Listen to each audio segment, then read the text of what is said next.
Sa lahat ng mga supernova ngayon, ay si Kid ang masasabi nating nakikipagkumpetensya at karibal ni Luffy pagdating sa pagiging hari ng mga pirata. Ang dalawang ito rin ay may pagkakahawig sa kanilang mga ugali, ngunit nagkakaiba lang sila sa pamamaraan ng pagtrato nila sa ibang tao. Ang mga ipinapakitang katapangan at malakas na kalooban ni Kid ay ang dahilan kung bakit naiiba ito sa iba pang mga supernova na mas piniling maging tauhan ni Kaido. Si Kid ay hindi rin sumusunod sa sinumang mga emperor, kaya naman masasabi nating may malaki itong potensyal na maging isang malakas na pirata sa hinaharap. Sa nagdaan na 2 taon ay malaki na rin ang iniunlad ng kapangyarihan ng mga Straw Hat matapos nilang magsanay sa tulong na rin ng mga dalubhasa sa larangan ng pakikipaglaban. Gayunpaman ay kabaliktaran na ang naging karanasan ng grupo ni Kid sa mga panahong ito, dahil hindi tulad sa mga Straw Hat ay walang tumulong sa kanila upang palakasin ang kanilang kapangyarihan. Matatanda ang habang ang mga Straw Hat ay nagsasanay upang paunlarin ang kanilang mga abilidad, ay direktang tumungo agad ang grupo ni Kid sa New World upang gumawa ng kanilang sariling pangalan. Sa 2 taon din na ito, ay nasangkot ang grupo ni Kid sa maraming mga kaguluhan at nakasagupa ang ilan sa mga malalaking pirata sa buong mundo. Maging ang emperor na si Shanks ay nakasagupan ng grupo ni Kid na siyang naging dahilan upang mawalan ng kaliwang braso si Kid. Pinasok din ng grupo ni Kid ang isa sa mga teritoryo ng emperor na si Big Mom at nasugatan din nila sa laban ang isa sa mga sweet commander nito. Alam naman natin kung gaano kalakas ang mga sweet commander na ito, kaya naman hindi natin pwedeng maliitin ang kakayahan ni Kid sa pakikipaglaban. Huwag din nating kalimutan na malamang sa panahong ito ay hindi pa alam ni Kid kung paano gumamit ng Haki na isa sa kinakailangan upang matalo ang isang malakas na kalaban. Sa 2 taon habang nagsasanay ang mga Straw Hat, ay nakikipaglaban ang grupo ni Kid sa New World sa kabila ng kakulangan nila ng karanasan sa pakikipaglaban. Gayunpaman, sa kabila ng mga panganib na hinarap ng grupo ni Kid, ay nakaligtas pa rin sila sa New World at hindi pa rin nawawalan ng rason para lumaban. Marami na rin ang nagsasabing mahina si Kid, at hindi na nito kayang pang sumabay kay Luffy dahil na rin siguro sa mga naging kabiguan nito sa nagdaang mga taon. Gayunpaman, ang mga nakalaban ni Kid sa panahong ito ay hindi ordinaryong mga pirata, kundi kabilang sa mga pinakamalalakas na pirata sa buong mundo.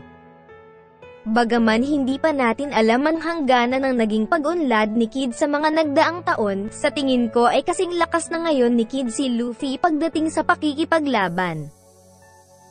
Marahil dahil sa mga naging pagsasanay ni Luffy sa kamay ni Rayleigh, ay marami ang nagsasabing mas malakas si Luffy kumpara sa kapangyarihan ngayon ni Kid. Gayunpaman, base sa mga sinabi ni Rayleigh ay nakasalalay pa rin ang malaking kaunlaran ng Haki ng isang tao sa tuwing makikipaglaban ito sa mga malalakas na mga kalaban. Bagaman si Kid ay walang naging guro na tumulong sa kanyang palakasin ng kanyang kapangyarihan, ay maaga naman itong naglakbay sa New World at nakipaglaban sa mga malalakas na mga pirata. Dahil sa palakaibigan na ugali ni Luffy ay marami itong naging kaalyado na tumulong sa kanyang malagpasan ang mga pagsubok na dinaanan ng kanilang grupo. Nagtataglay din si Luffy ng isang bihirang karisma na kung saan nagagawa niyang gawing kakampi ang kanyang naging mga kalaban. Dahil dito ay masasabi nating maswerte ang mga Straw Hat dahil marami silang naging kakampi na tumulong sa kanila upang talunin ang kanilang malalakas na mga kalaban.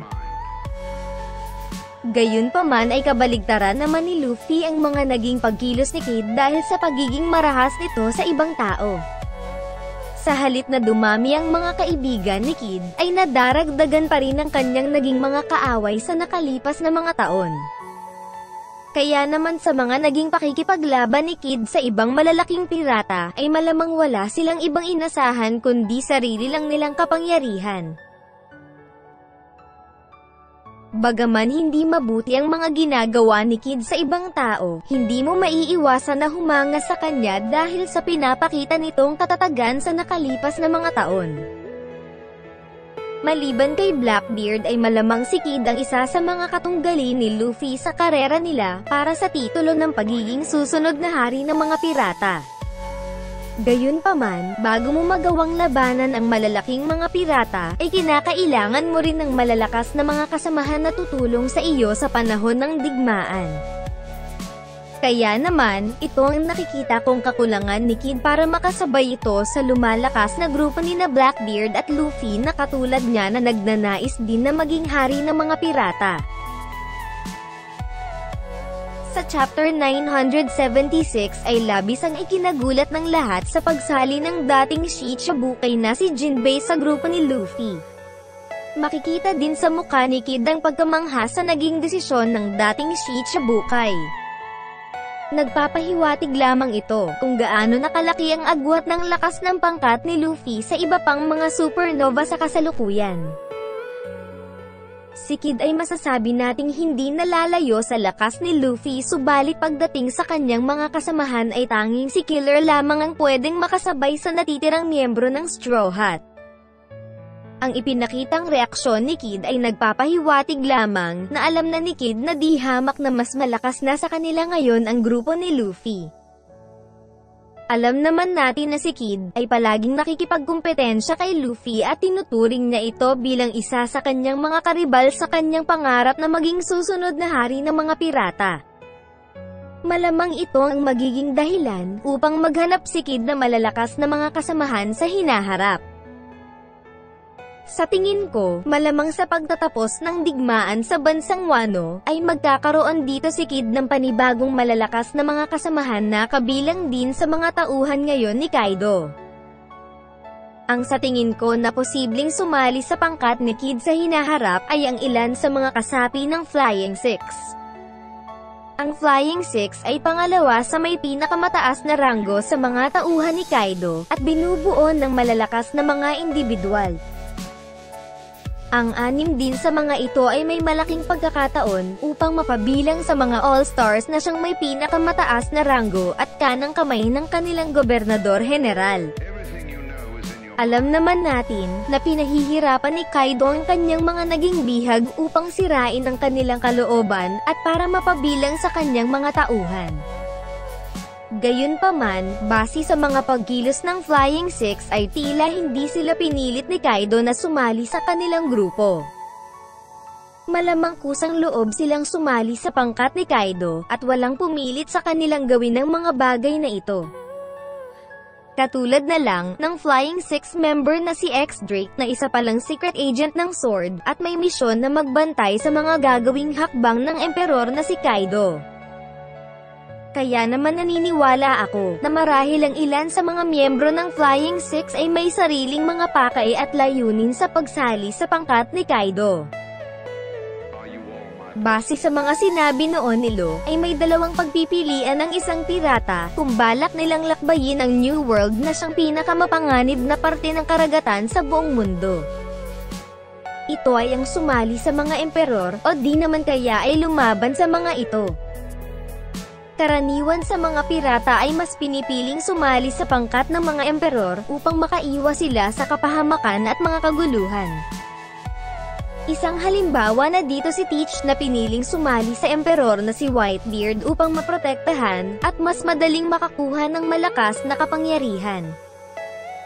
Isa pang halimbawa dito, si Scratchman Apo na mas piniling maging alagad ni Kaido upang magkaroon siya ng malakas na piratang masasandalan sa oras ng kagipitan. Malamang ito rin ang naging dahilan ng ilan sa mga miyembro ng Flying Six kung bakit sila pumayag na maging tauhan ni Kaido. Sa tingin ko, ginagamit lang din nila si Kaido upang maprotektahan sila ng emperor at makakuha ng malakas na uri ng kapangyarihan. Malaki ang posibilidad na maaaring nakuha din nila sa emperor ang tinataglay nila ngayong malakas na uri ng sinumpang prutas. Kaya naman, hindi na ako magtataka kung aalis na sa grupo ni Kaido ang ilan sa mga kasapi ng Flying Six kung magagawa na ng alyansa ni na Luffy ang talunin si Kaido sa paparating na malaking digmaan. May nakikita din akong pagkakahawig ni Kid sa Emperor na si Kaido dahil sa mga pamamaraan nila sa pagiging isang pirata. Ang dalawang ito rin ay may pagkakapareho ng ugali sa pagiging malupit at walang awa kung pumatay o sakta ng ibang tao. Si Kid ay mabilis ding magalit at palaging mainit ang kanyang ulo, nakahalintulad sa mga kilos ng Emperor na si Kaido. Paniguradong sa magaganap na digmaan sa bansang Wano ay matatalo ang Emperor na si Kaido, at may posibilidad din na masasawi si Kaido sa digmaan na ito. Kaya naman, walang magagawa ang ibang miyembro ng Flying Six kundi humanap ng panibagong kakampi, at lumipat sa ibang grupo ng mga pirata. Tulad ni Luffy ay malamang, malaki rin ang iuunlad ng kapangyarihan ni Kid matapos nilang labanan ng halimaw na si Kaido at mga tauhan nito. Ang pagkakapareho ni Kid kay Kaido ng pamamaraan, at kanyang katapangan sa pagharap sa Emperor ay ang magiging daan upang magkaroon ng respeto ang ilan sa mga Flying Six sa potensyal ni Kid. Huwag din nating kalimutan na katulad ni Kaido, ay nagtataglay din si Kid ng King's Haki, na tinataglay ng 3 sa mga Emperor na umiiral ngayon sa kasalukuyan. Alam naman natin, ang ganitong uri ng kapangyarihan ay nirerespeto hindi lang ng mga marino, kundi maging mga malalakas na mga pirata sa buong mundo. Ang respetong ito ay mauuwi sa pagsali ng ilan sa mga miyembro ng Flying Six sa pangkat ni Kid sa pagtatapos ng digmaan. Alam naman natin, sa simula pa lang ay balak ng kalabanin ni Kid ang Emperor na si Shanks na siyang naging dahilan upang mawalan si Kid ng kaliwang braso. Isa na rin siguro ito sa mga paghahanda ni Kid upang muling kalabanin ng isa sa pinakamakapangyarihang tao sa buong mundo na iginagalang maging ng world government. Hindi na ako magtataka kung sa hinaharap ay mapapabilang si Kid sa mga bagong henerasyon ng mga emperor dahil sa ipinapakita nitong potensyal at katapangan sa pagharap sa malalakas na mga kalaban. Shout out po sa lahat ng mga nagpapa-shout out, at muli ay maraming salamat po sa inyong walang sawang suporta.